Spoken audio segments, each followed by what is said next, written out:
지혜의 잠언 제23집. 하나님과 성령님과 성자 앞에 상대체가 되도록 매일 최선을 다해야 된다. 하나님은 이루어진 상태에서 살고 계시고 인간은 노력하고 수고하며 이루면서 살고 있다. 눈을 떠야 스치는 것도 알게 된다. 152. 육신의 눈에 보여도 그것의 가치에 대해 눈을 떠야 가치를 알게 된다. 153. 그것에 눈을 뜨지 않으면 그것을 사용해도 그 가치를 모르고 사용한다. 마음에 눈을 뜬 자는 마음으로 느끼며 즐거워하고 기뻐하며 천국같이 누린다. 155. 하나님과 성자를 믿으며 신앙생활을 해도 심령의 눈을 못 뜬 자는 보기는 해도 못 느끼고 듣기는 해도 못 느낀다. 156. 사랑의 마음에 눈을 떠라. 157. 눈을 뜬 자는 못 참는다. 158. 음식도 마음에 눈을 뜬 자는 음식 맛을 알고 먹고 마음에 눈을 못 뜬 자는 음식 맛을 모르고 먹는다. 159. 마음에 눈을 떠야 그것을 자기 것으로 삼기 위해 자기 소유를 다 팔아서 그것을 사게 된다. 160. 사랑도 마음의 눈을 못 뜬 자는 사랑하다가 말게 된다. 육의 눈으로 보고 사랑하는 자는 소경이요 마음의 눈으로 보고 사랑하는 자는 눈뜬 자다. 161. 마음의 눈을 뜬 자는 돌이 보물로 황금으로 돈으로 보이고 그 근본의 가치를 안다. 162. 마음의 눈을 못 뜨고 육의 눈만 뜨고 보는 자는 그 가치를 10분의 1 정도밖에 못 본다. 163. 성자가 우리에게 역사하시는 것을 아는 자는 마음의 눈을 뜬 자다. 164. 나사렛 예수님이 역사한다고 아는 자는 육의 눈만 뜬 자다. 165. 천국과 낙원이 똑같은 차원이라고 생각하는 자는 마음의 눈도 영의 눈도 못 뜬 자다. 166. 나사렛 예수가 재림하고 그 육이 눈에 보이게 온다고 하는 자는 마음의 눈도 영의 눈도 못 뜬 자다. 167. 마음의 눈과 영의 눈을 못 뜬 자는 두 개를 하나로 본다. 168. 악과 선이 같이 있는데 선악을 쪼개서 보지 못하는 자는 마음의 눈도 영의 눈도 못 뜬 자다. 169. 선과 악을 완전히 쪼개서 보는 자는 마음의 눈과 영의 눈을 뜬 자다. 170. 자기 중심으로 하는 자는 마음의 눈도 영의 눈도 못 뜬 자다. 171. 육휴거와 영휴거를 쪼개서 보지 못하는 자는 마음의 눈도 영의 눈도 못 뜬 자다. 172. 육은 하나님과 성자가 땅에 보낸 자의 육신을 중심하여 휴거를 이루는데 성자께서 재림하여 땅의 사명자에게 시대 말씀을 주시며 그 말씀을 지켜 행하게 하므로 땅에서 육신을 휴거시키신다. 6이 시대 말씀을 지켜 행하고 땅 보낸 자를 믿고 그를 통해 성자를 믿고 사랑하면 그 영은 육의 행위를 통해 변화된다. 그러면 휴거의 때에 성자께서 온전히 변화된 영들만 하늘 공중으로 이끌어 휴거시켜 천국으로 데려가신다. 마음의 눈과 영의 눈을 떠서 육휴거와 영휴거가 무엇이 다른지 정확하게 분별하여라. 173. 영은 육같이 정확하게 형체를 가지고 영체로서 확실하게 존재하고 있고 육은 몸과 마음, 정신, 생각을 가지고 육체를 이루고 있고 마음, 정신, 생각이 초자연적 현상으로 보이는 혼체를 이루어 꿈에 보이며 활동한다. 마음의 눈과 영의 눈을 떠서 보면 정확하게 구분이 된다. 174. 사탄과 귀신을 모르는 자는 마음의 눈도 영의 눈도 못 뜬 자다. 175. 마음의 눈을 뜨고 기도하여라. 176. 마음의 눈을 뜨고 보는 자는 보니까 느낀다. 177. 마음의 눈과 영의 눈을 뜬 자는 마치 사람이 눈을 뜨고 사물을 보는 것과 같아서 그 느낌과 깨달음이 확실하다. 178. 소경은 직접 못 보고 그저 생각으로만 느껴본다. 마음의 눈과 영의 눈을 못 뜬 자도 그러하다. 179. 마음의 눈을 못 뜬 자는 성자와 대화를 못한다. 180. 시대 사명자의 사명을 100% 모르는 자는 마음의 눈을 못 뜬 자다. 181. 성자는 사랑체다. 고로 사랑으로만, 진리로만 성자와 통한다. 182. 마음의 눈을 뜬 자는 마치 밭에 숨겨진 보화를 발견하여 자기 소유를 다 팔아 밭을 사듯이 사랑으로 성자와 시대 사명자를 자기 것으로 삼는다. 183. 사랑체는 사랑으로만 통한다. 184.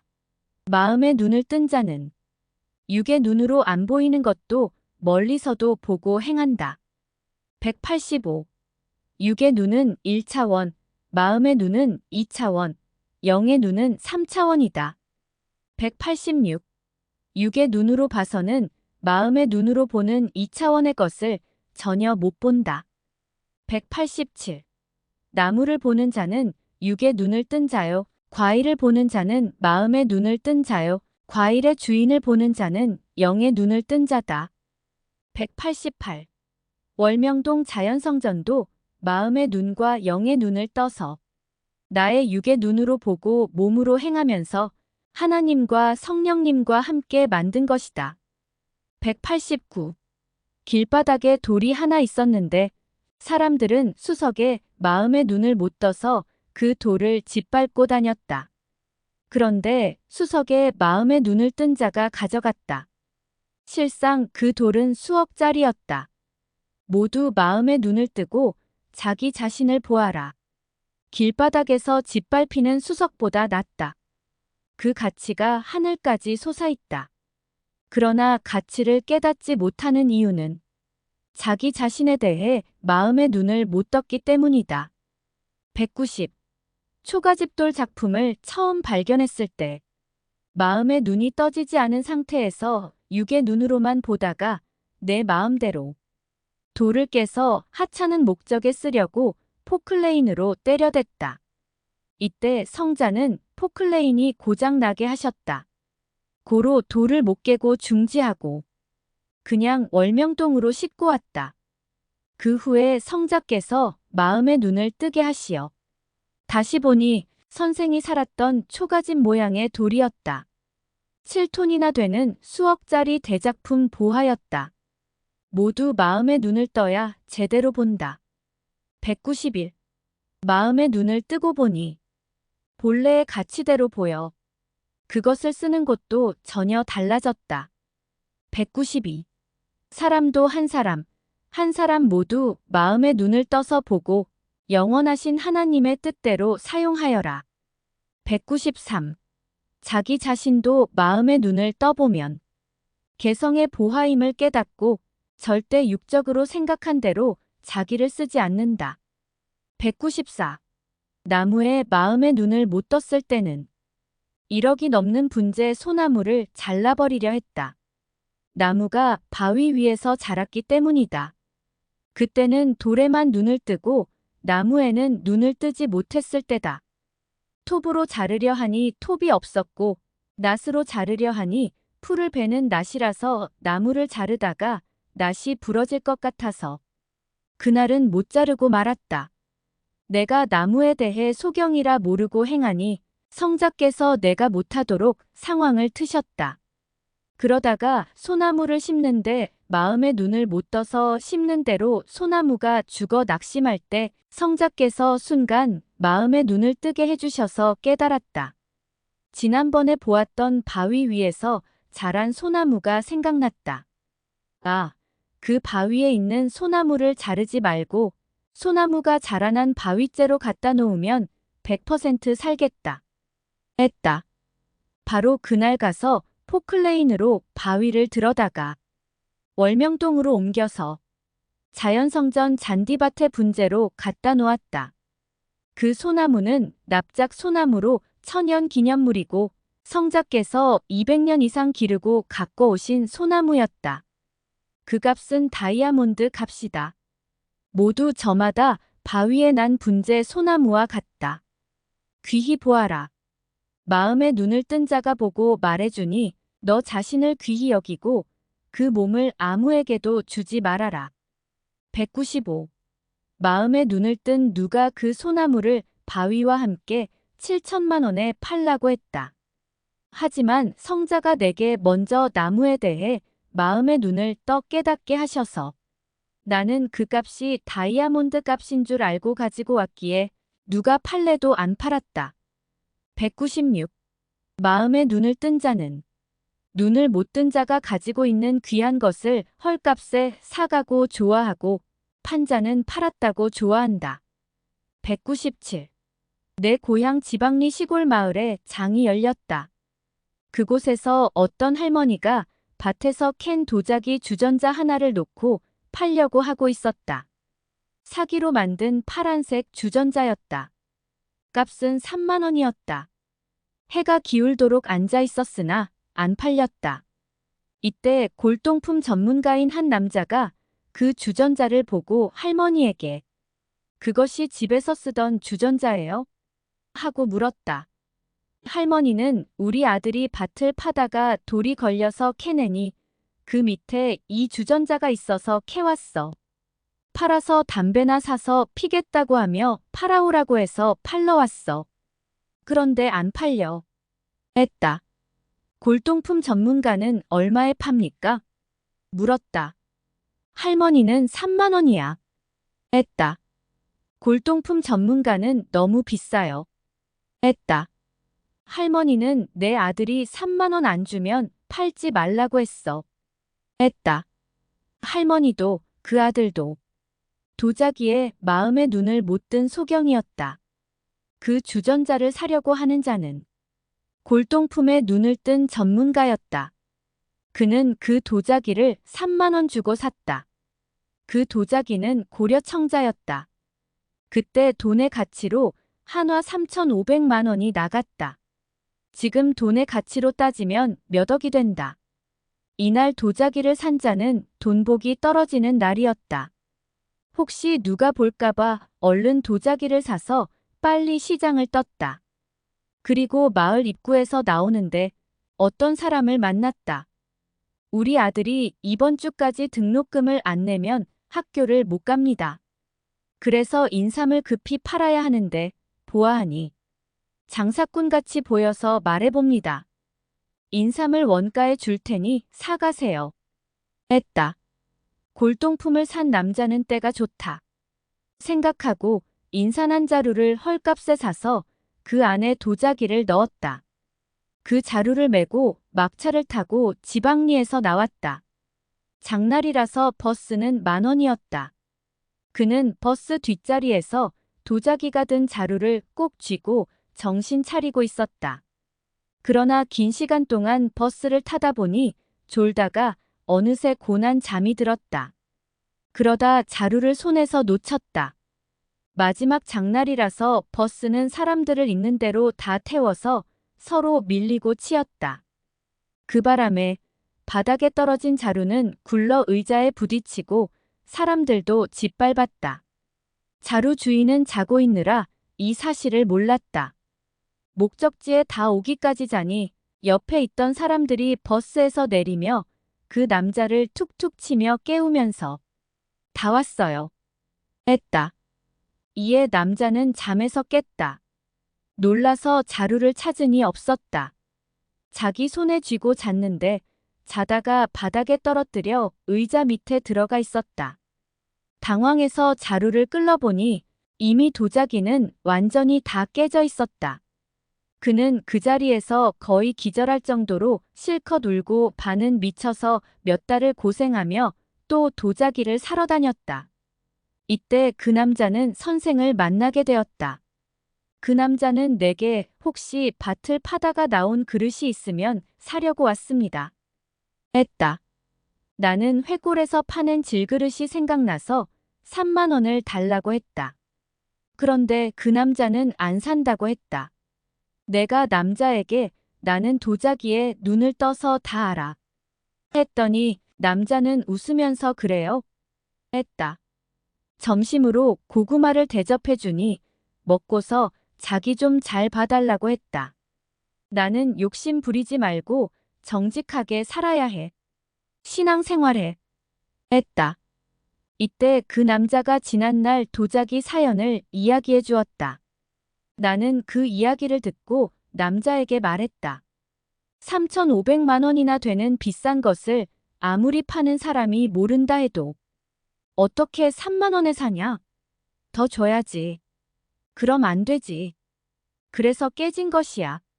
앞으로 그런 물건이 있으면 파는 사람이 몰라도 제값의 3분의 2는 줘. 했다. 이 사연을 섭리사의 교훈으로 삼으라고 성자께서 선생에게 그 남자를 만나 그 사연을 듣게 하신 것이다. 모두 저마다 작품이다. 그러니 마음의 눈을 뜨고 자기 자신을 귀히 보아라. 마음의 눈을 뜬 자가 보고 말해주니 너 자신을 귀히 여기고 그 몸을 아무에게도 주지 말아라. 또한 매사에 욕심 부리지 말고 성자의 말씀을 지키며 정직하게 살아야 된다. 198. 성자와 약속한 시간에 그 어떤 공적 일도 안 하고 기도하니 성자를 만났다. 199. 사람끼리도 시간을 안 지키면 상대가 기분 나빠한다. 성자는 전능자여 왕 중의 왕이시다. 고로 시간을 안 지키면 사람보다 100배나 더 기분 나빠하신다. 200. 성자와 약속한 시간을 지키려 했는데 교통체증으로 차가 너무 밀렸다거나 사고가 났다거나 오는 길에 꼭 전도를 해야만 했다거나 이렇게 특별한 이유로 시간을 못 지킨 것은 성자가 이해하신다. 그러나 시간 약속을 지킬 수 있는데도 안 지키는 자들이 있으니 성자께서 기분 나빠하신다는 것을 알리고 가르쳐 주라고 하셨다. 201. 사람은 자기가 속상한 것은 잘 알고 따지는데 상대방의 속상한 심정은 모른다. 202. 사람들로 인해서 성자께서 심정 상하는 일과 속상한 일들이 너무 많다. 심령의 눈을 뜬 자는 그 마음을 느껴본다. 203. 성자와 약속한 시간이나 약속한 모든 것들을 안 지키는 자는 마치 왕과 약속해놓고 안 지키는 자와 같다. 왕과 시간을 약속하거나 어떤 다른 것을 약속해놓고 안 지킨다면 그 후에 너무 두려워서 행여 죽을까봐 사족이 떨리고 정신이 오락가락한 상태에서 왕 앞에 나가게 된다. 그런데 왕보다 수십억만 배 더 높고 크신 성자와 약속한 것을 안 지키고서는 이렇다. 저렇다 말도 없이 그냥 산다. 성자를 모르니 무지한 인생이다. 그 결과가 어떻게 되는지는 당한 자만이 안다. 204. 성자께서 조언해 주시고 말씀해 주신 것은 그에게 너무도 필요한 일이다. 고로 그 말씀을 안 지키면 그 일을 하는데 자꾸 어렵게 되고 필요 없는 고통을 받게 되고 성자와 자꾸 멀어지고 성자 앞에 신뢰를 잃게 된다. 205. 성자와 약속한 것이 어려워도 행하면 자신이 봐도 놀라운 표적이 일어난다. 206. 약속한 것을 지키지 않으면 성자가 약속으로 행할 일을 행하지 않으신다. 207. 약속한 것은 축복이다. 지키는 것이 축복을 받는 것이다. 208. 성자와 무엇을 약속했는지 생각하면서 지켜라. 209. 성자는 시간을 타고 오신다. 고로 누구든지 시간을 내주지 않으면 성자가 가실 수가 없다. 210. 인간은 거죽은 못 없앤다. 근성을 못 없앤다는 말이다. 211. 인간은 과일로 따지면 껍질이 없는 딸기가 아니다. 212. 인간은 껍질이 있는 배나 사과와 같다. 인간은 육이라서 껍질같이 근성이 있다는 말이다. 213. 육은 껍질이고 혼과 영은 알맹이다. 고로 껍질을 안 없애도 안에 알맹이가 있다. 껍질이 알맹이를 보호하면서 알맹이가 자라게 한다. 214. 본체는 온 지체를 다 가지고 있고 분체는 지체의 부분만 가지고 있다. 215. 성자 분체인 한 사람만 그가 세상을 대표할 때 본체 입장이 된다. 그는 성자의 분체이지만 세상을 대표할 때만 본체 입장으로서 지체를 다 가지고 있다고 볼 수 있다. 216. 성자 본체 앞에 그의 분체는 영의 입장으로 반쪽이다. 백성들은 육의 입장으로 나머지 반쪽이다. 고로 분체 반쪽과 백성들 반쪽이 합쳐서 세상의 본체 역할을 한다. 그렇게 하나 되어 본체가 되어 성자 본체의 대상 역할을 해준다. 217. 성자 본체 앞에 그의 분체가 육적으로만 볼 때 세상 모든 자들 앞에 본체가 된다. 성자 분체 앞에 세운 자가 분체의 분체인데 그가 영의 입장으로 반쪽이고 따르는 백성들이 육의 입장으로 나머지 반쪽이다. 218. 이 잠언을 받는 날 새벽 한국과 섭리세계 각 나라를 위해 기도해 주면서 섭리인들과 새로 전도되어 나오는 자들을 위해 기도해 주었다. 이들을 위해 기도하는데 인생들의 연약함이 걱정되었다. 하나님, 인간은 전지전능하신 하나님과 성자에 비하면 그 능력이 10억 분의 1도 안 되게 약하여 늘 넘어지고 쓰러지고 흔들려서 마음을 놓을 수 없습니다. 마음이 하루에도 수십 번씩 변합니다. 그러니 인간이 어떻게 전지전능하신 하나님의 일을 하며 하나님과 함께 뜻을 이루며 천국에 가서 살 수 있겠습니까? 하나님은 인간과 함께 행하시려면 심정 타서 일하실 수 있겠습니까? 하며 구원의 책임자로서 인생들의 연약함을 알고 앞날이 캄캄하여 심정 태우며 기도했다. 219. 이때 하나님도 성자도 말씀하시기를 그래도 너희는 나의 상대이니 할 수 있다. 하셨다. 220. 하나님 전능자 앞에 인간이 약해도 할 수 있다. 인간은 나의 상대이니 할 수 있다. 221. 상대체가 아니면 할 수 없다. 222. 모든 존재물이 상대체가 되면 약해도 할 수 있다. 223. 마이너스 앞에 플러스는 약해도 통할 수 있듯이 하나님 앞에 인간은 약해도 할 수가 있다. 인간이 하나님의 상대라서 할 수 있는 것이다. 224.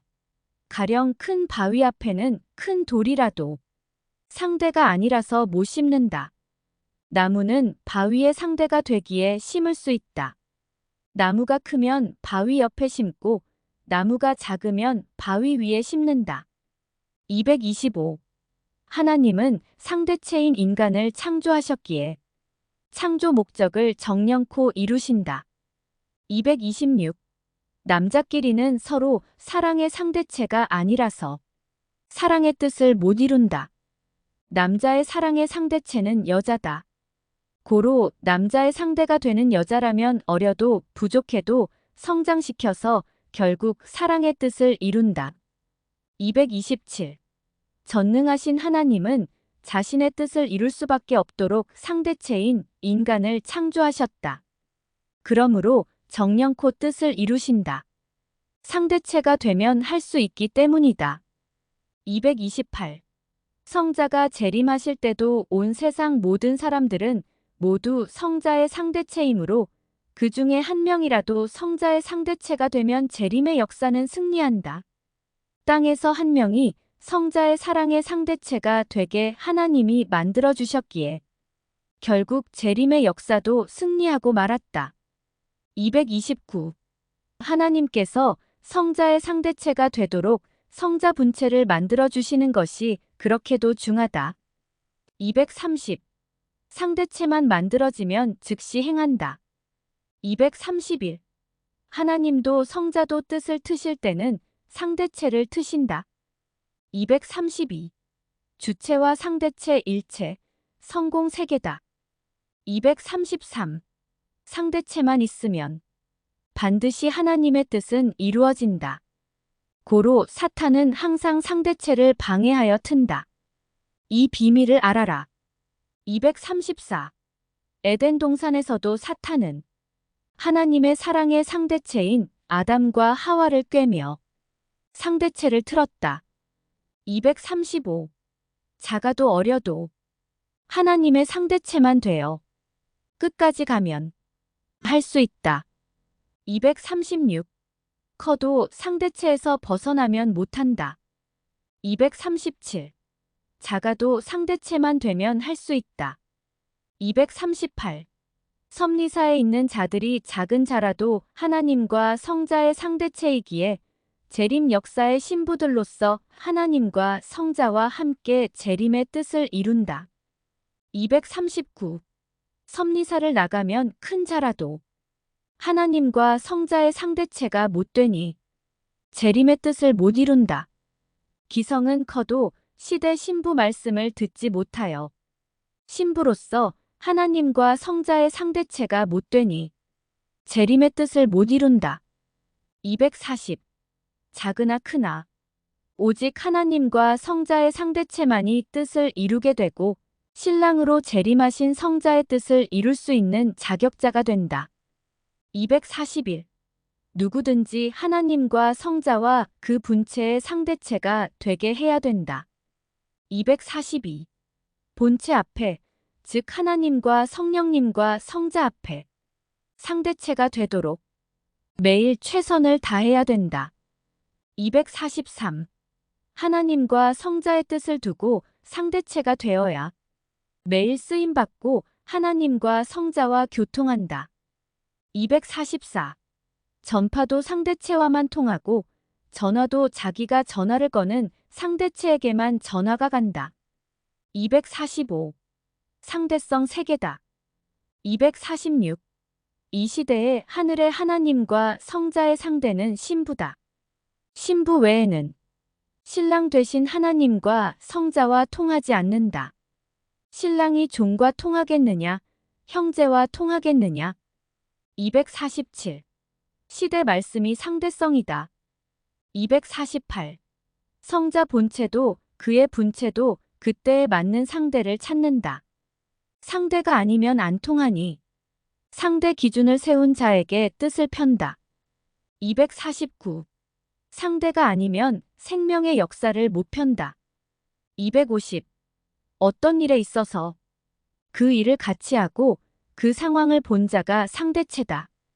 그에게 작든지 크든지 일을 맡겨 그 일을 하게 한다. 251. 모세가 나는 작은 사람인데 어찌 할 수 있겠습니까? 할 때마다 하나님은 말씀하시기를 너는 할 수 있다. 나의 충성된 자로서 나의 사람이기 때문이다. 하셨다. 그때 다른 사람은 못했다. 오직 하나님의 상대체가 되는 모세만 했다. 252. 어제 밤이 늦도록 월명동 가이드북을 쓰고 오늘 새벽 4시에 일어났다. 기도 시간에 늦었는데도 나는 지금 하나님과 성자가 주시는 잠언을 쓰고 있다. 내가 이 일에 있어서 하나님과 성자의 상대자이니 내게 잠언을 주시어 쓰고 있다. 상대자라서 시간적으로 작은 자이지만 잠언을 쓰게 하신 것이다. 253. 고욤나무에 감나무를 접붙여서 나무가 자라면 고욤나무의 크기는 감나무 크기의 100분의 1밖에 안 된다. 그러나 고욤나무는 감나무의 상대이기에 결국 참감 열매를 열게 한다. 다른 나무는 상대가 아니라서 열지 못한다. 254. 상대는 작아도 할 수 있다. 하나님과 인간, 주체와 대상, 성자 본체와 분체다. 255. 하나님 앞에 못한다. 성자 본체와 분체 앞에 작다. 하지 말아라. 상대체니까 본체와 일체되면 할 수 있다. 256. 작은 것은 상관없다. 상대체만 되면 된다. 257. 가령 큰 돌을 세웠는데 돌이 옆으로 기울어져서 밑에 무엇을 받쳐서 돌을 세워야 한다면 그 상대체는 바위도 아니고 큰 돌도 아니다. 거기에 해당되는 상대체인 작은 돌이다. 큰 돌을 깨가면서 그 밑에 받칠 필요가 없다. 258. 어떤 일을 할 때 거기에 해당되는 자를 써라. 그래야 합당한 상대체다. 259. 하나님은 시대마다 그 상대체를 들어 쓰셨다. 260. 이 시대 섭리 역사의 온 자들은 하나님과 성령님과 성자의 상대체라서 역사를 펴나간다. 261. 한 명만 있어도 상대체로 삼고 뜻을 시작하여 점점 뜻을 펴나간다. 262. 나무끼리 이야기할 때 나무는 다 내놓고 이야기해도 뿌리는 다 내놓고 이야기하면 안 된다. 사람도 그러하다. 263. 그 일의 사명자에게만 말하고 다른 사람에게는 말할 것 없다. 264. 사명자가 상대다. 265. 하나님도 상대체가 없으면 뜻을 시작하지 못하시니 상대체가 나올 때까지 기다리신다. 인간을 상대체로 창조했지만 그때에 맞는 상대체가 되어야 뜻을 펴신다. 266. 상대체는 같은 본질, 같은 모양, 같은 마음, 같은 생각을 가진 자라고만 생각하지 말아라. 남자의 상대체는 여자인데 여자가 남자의 지체를 가지고 남자 같은 마음으로 남자같이 생활하겠느냐. 267. 남자와 구조도 같고 마음도 같고 모양도 같은 자는 남자다. 그렇다고 남자의 상대체가 남자이겠느냐? 아니다. 268. 구조, 모양, 지체, 생각, 마음이 달라도 자기 상대적 상대가 상대체다. 269. 꼭 자기와 일하는 자만 자기 상대체냐? 자기와 마음, 생각, 모양, 지체가 맞아야 내 맘과 맞다 하며 상대로 삼고 일하느냐? 한 남자가 자기와 몸 지체도 닮고 자기와 생활도 닮고 그 생각도 남성다워서 자기와 닮았다며 그와 같이 일하면 상대를 이루면서 할 일을 못한다. 자기 마음에 맞는 자만 상대체가 아니다. 성자 본체와 분체의 마음에 맞는 자가 상대체다. 270. 하나님과 성자는 주체로서 오직 하나님과 성자에게 맞는 상대자이면 된다. 271. 심정일체는 상대성이 된다. 272. 자기와 마음도 안 맞고 생각도 안 맞는다고 상대체가 아니라고 생각 말아라. 오직 그 일의 상대적 사람인가? 이것이 맞으면 된다. 273. 목적을 이루는 상대만 되면 된다. 274. 사람의 흠과 점, 육성, 육의 단점. 이런 것은 상대성과 상관없다. 275. 하나님은 선지자와 중심 인물 등 사람들을 쓰실 때 상대체인지 그것을 보고 쓰셨다. 276. 상대자를 보고 택한 자, 선택받은 자, 내 짝, 내 운명이라고 한다. 277. 사탄은 이 비밀을 아니 항상 인간이 하나님의 상대가 되지 못하도록 꿰고 무너지게 한다.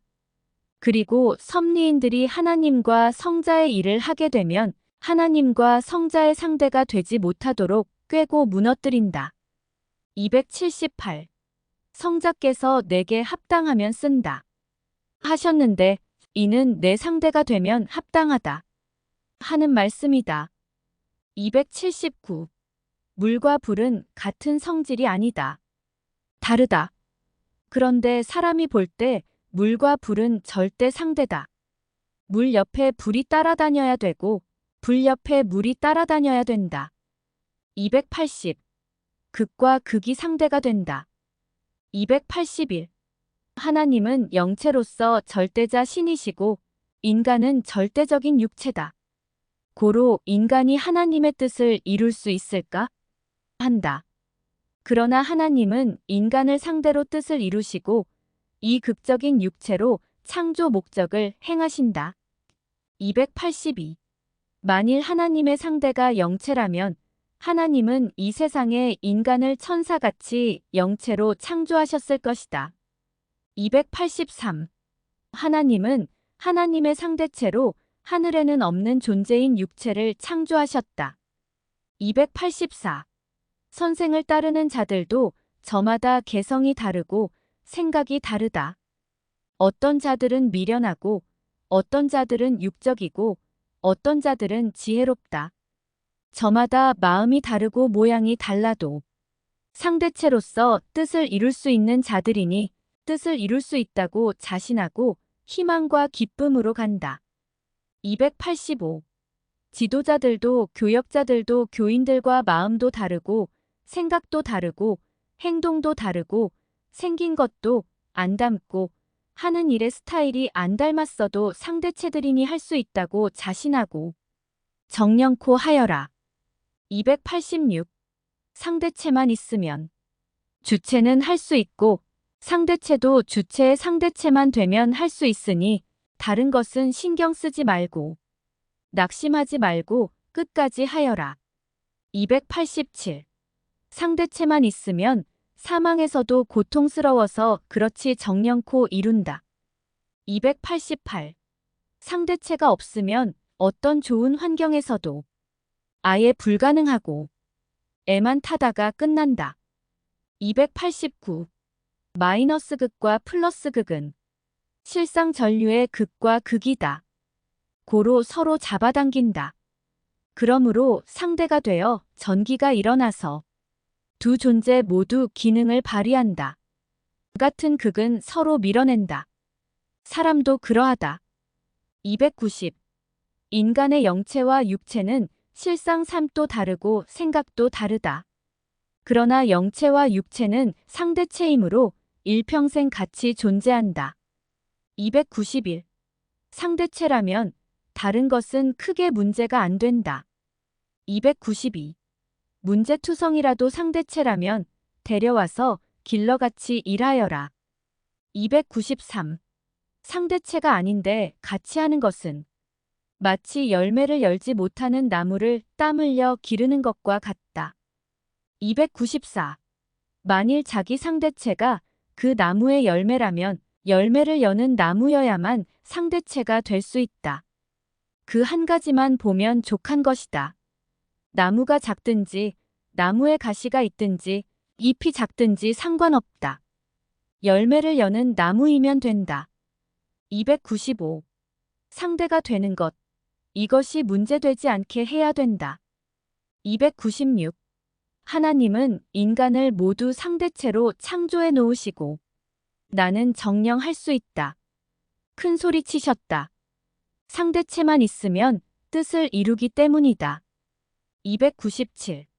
돌감나무는 참감나무의 상대라서 돌감나무에 참감나무만 접붙이면 참감이 열린다. 그러나 다른 나무는 상대가 아니라서 접붙여도 안 붙고 열매도 안 열린다. 298. 인간은 천국 주인이신 하나님의 상대 기준자다.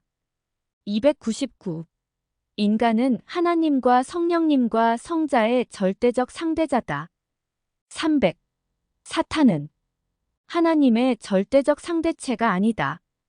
고로 사탄은 인간들을 보고 너도 하나님의 상대체가 못 된다. 한다. 301. 시계의 상대는 시계가 아니다. 반지나 목걸이다. 302. 시계를 가진 자가 돈 가지고 또 시계를 만들겠느냐? 반지나 목걸이를 만든다. 303. 시계를 이미 넘치도록 많이 가지고 있는 자가 시장에 가서 또 시계를 사겠느냐? 반지, 목걸이, 허리띠, 가방 등을 산다. 304. 하늘나라에는 수천억의 천사들, 곧 영체들이 살고 있다. 그런데 하나님이 이 세상에다 또 영체들을 창조하시겠느냐? 하나님은 하늘나라에 없는 육체 인생을 창조하시고 육체를 통해 영체를 창조하셨다. 고로 인간은 영체를 가지고 있으나 본래부터 영체로 태어난 천사들과는 다르다. 하나님은 천사들과는 다른 사랑의 상대체를 창조하셨다. 곧 인간이다. 305. 천사장 루시엘은 하나님이 상대체인 인간을 창조하는 것을 반대했다. 하나님 편을 들면서 말렸다. 하나님께서 이 거대한 역사를 펴실지 천사의 머리로는 몰랐다. 306. 종교 역사도 하나님은 상대 역사를 만들어 가신다. 구약 역사가 끝나고 구약은 이미 있으니 신약을 만드셨고 또 이미 신약이 있으니 시대 신부 역사인 성약 역사를 만드셨다. 307. 하나님도 성자도 자기 상대를 창조하신다. 인생도 그러하다. 308. 상대로 인하여 창조 역사가 일어난다. 309. 상대로 창조 목적을 이루고 창조 역사가 일어난다. 반드시 두 개씩 두 감람나무같이 창조해 나간다. 하나는 내적으로, 하나는 외적으로 쓰려 한다. 310. 하나님도 성령님도 성자도 삼위의 상대체인 사람의 육체를 통해서 그 사람의 영을 창조하신다. 이 영체는 이미 하늘나라에 있는 영으로 존재하는 천사들과는 다르다. 하늘나라의 영들은 남자와 같다면 세상에서 육을 통해 만든 영들은 여자와 같다. 고로 다르다. 311. 하나님은 인간이 하나님의 상대체가 되기 전까지는 하늘나라의 자체적인 상대들과만 창조 역사를 이루고 하늘나라만 창조해 나간다. 영들끼리 영의 세계만 창조해 나갔다. 312. 하나님은 지상의 근본적인 상대체를 창조하시고 이제는 상대적 기쁨과 이상을 누리신다. 그리고 그 상대를 통해 지상 세계 창조 역사를 계속해 나가신다. 또한 상대체 육신을 통해 창조한 영들이 천국에 가게 되니 그 전에 천국의 여러 다른 세계를 창조하고 계신다. 천국도 시대별로 성약성, 신약성, 구약성 세계로 나누셨고 지상의 구원받은 영들로 인하여 전에 창조하지 못했던 수만 곳에 하나님 주관권 영계를 창조하셨다. 하나님의 상대체인 인간의 육과 영을 창조하셨으니 그로 인해 천층 만층의 영의 세상을 만들 수밖에 없었다. 313. 선생이 성자와 함께 산속에 있으면서 기도할 때는 따르는 상대가 없기에 월명동을 만들 필요가 없었고 상대가 없으니 만들 수도 없었다. 성자 역시 상대인 선생을 만나기 전에는 월명동을 만들 필요도 없었고 상대가 없으니 만들 수도 없었다. 선생이 복음으로 인해 상대체를 만나니 하늘 편인 하나님과 성령님과 성자께서 따르는 자들을 통해 월명동을 만드셨다. 이와 같이 천국의 상대 세계인 지상 세계가 있으므로 그로 인해 성삼위께서 창조하시는 것이 엄청나게 달라졌다. 314. 남자가 결혼하기 전에 자기 가족들과 있을 때는 자체 세계 창조를 한다. 그러나 사랑하는 애인이 생긴 후부터는 상대로 인해 새롭게 창조를 한다. 그러다 결혼하면 집도 짓고 정원도 만들면서 상대로 인한 새 창조가 계속된다. 이와 같이 하나님도 상대체인 지상의 인생들로 인하여 그에 맞는 창조를 해야 되니 인간을 창조하기 전보다 비교가 안 되게 천국을 새롭게 창조하고 계신다. 315. 목적 있는 창조다. 조건대가 창조다. 316. 하나님도 그냥은 창조하지 않으신다. 반드시 어떤 대상의 이유로 인해 창조하신다. 317. 지상에 하나님의 뜻이 발전돼야 천국도 하나님의 뜻이 웅장하게 발전된다. 318. 자기 육신이 발전해야 자기 영이 발전된다. 이와 같이 육계인 지상에 하나님의 뜻이 발전돼야 영계인 하나님의 세계 천국도 발전하고 번창한다. 319. 섭리사도 상대가 전도하여 번창하고 강하고 이상적이어야 거기에 따라 무엇을 더 만들고 창조하여 발전해가게 된다. 320. 모두 하나님, 성령님, 성자의 상대는 되었다. 이제 모두 온전하게 웅장하게 커야 된다. 크는 대로 하나님도 성자도 창조해 나가신다. 321. 자신이 성자 본체와 분체의 상대가 됐다면 이제 됐다. 이제 웅장하게 키우면 된다. 그래야 주체이신 성자 본체와 분체와 함께 웅장하게 역사를 이뤄갈 수 있다. 322. 가령 하나님께 하나님, 성약성에 이런 건물 하나 지어주세요. 하면 지어주신다. 말로 짓는 것이 아니다. 세상에서 성자 본체와 분체의 상대가 되어서 육신의 행실로 원하는 건물을 창조해 나가면 육계에서 이루어지듯 천국에서도 건설되는 것이다. 323. 땅에서 이뤄야 하늘에서도 이루게 된다. 땅에서 풀어야 하늘에서 풀게 된다. 324. 땅에서 완성되지 않으면 하늘의 것도 완성되지 않는다.